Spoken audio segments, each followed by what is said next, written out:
Miškinis Forest pristato filmą Mano namai Čekiškė.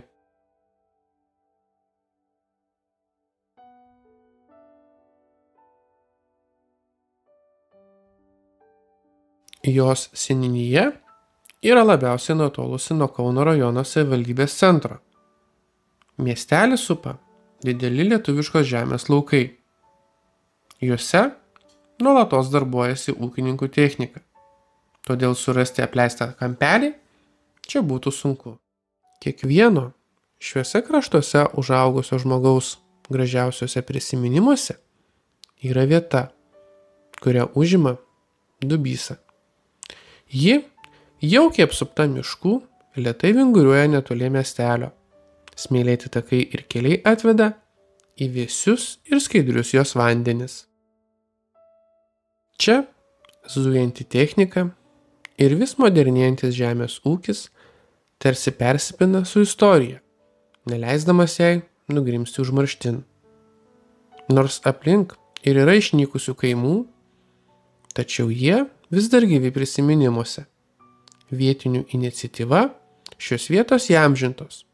Daug medžiagos nugulė į sukauptus istorinius aprašymus. Į amžinybės bangas nuskendusios vietos dabar yra tapę dirbamomis žemėmis. Apie senąsias sodybas čia primena vis dar stovintis. Jose augia medžiai, išlikę ir daugybė kelių ir keliukų, kurie jau nebeveda į pilnus šurmulio namus, nebeatvažiuoja čia arkliais kinkyti vežimai, nebeturi kur ateiti ir svečiai.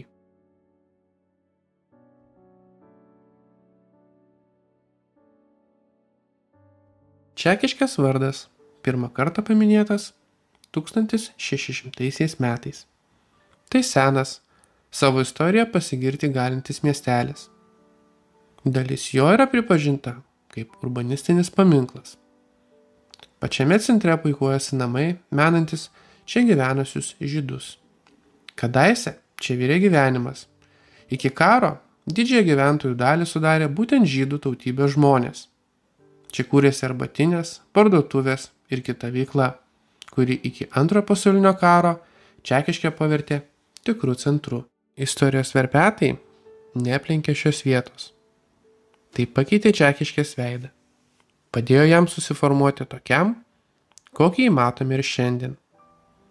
Tai miestelio centre besipuikuojanti Švenčiausiosios Trejybės bažnyčia, savo atgimimą išgyvenanti žydų sinagoga, renovuota Prano Dovydaičio vardo gimnazija, naujas kordinių automobilių modelių lenktynių kartodromas, jaukios gatvelės ir jas supantys namai.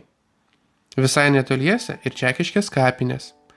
Čia atgulė daug šio krašto žymių žmonių, kurie garsino jos vardą ir savo gyvenimą paskyrė šiam kraštui.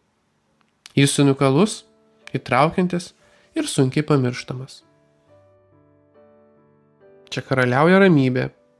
Besikeičiant metų laikams, gamta dovanoja gražiausius savo vaizdus, o žmonės šypsenas vienas kitam. Tai mano namai, kurie alsuoja žaloma, Dubysos bangomis, dirbamos žemės kvapu ir žvaigždėtų dangumi. Tokiu, kokio mieste pamatyti tikrai nepavyks.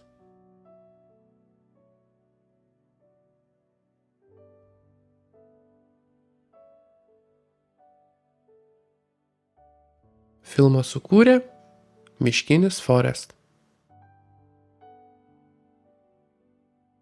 Scenarijus, vaizdas ir garsas Juras Kasputis. 2025 metai, Čekiškė, Kauno rajonas.